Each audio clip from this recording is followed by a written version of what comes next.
Hindi po. Ay, salamat po.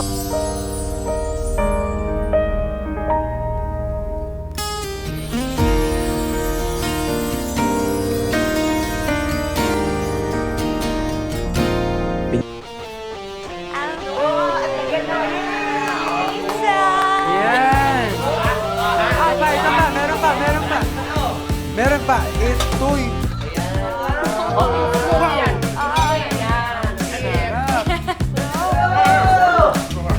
Uy, basta! 1 year ago nang mag-manifest ako.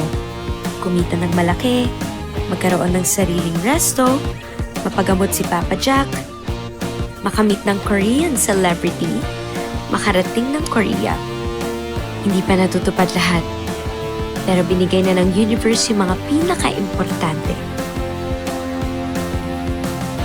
Dahil minsan, may mga bagay tayong gusto, pero ang pinapadala ng universe, yung mga tao pala nating kailangan.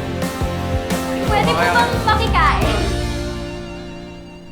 Oo naman, lata. Ate Faith! Teka lang, huwag naman ako. Hello? May na-expect ka? Nakakasama ko? Wala siya eh. Pero ba nakakabalik galing Thailand? Joke lang. Joke lang. Joker to. Asan ba? Hindi po. Ay, salamat po.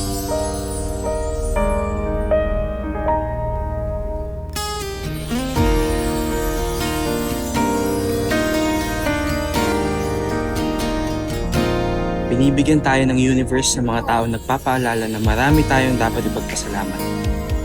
Dahil mas napapabuti, papaganda, nagiging makulay ang buhay dahil sa kanila. Tinuturuan nila tayong maging mas mabuting tao.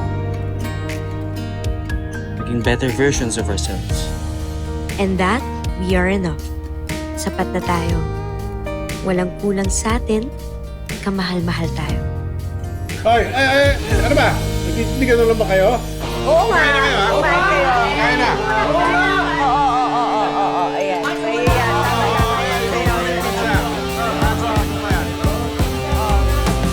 Lakad kahit saan, kwento hanggang umaga. Walang maiiwan, kasama ang barkada. Sa gitna ng kahit na ano. Lahat ng bagay posible, basta paniniwalaan.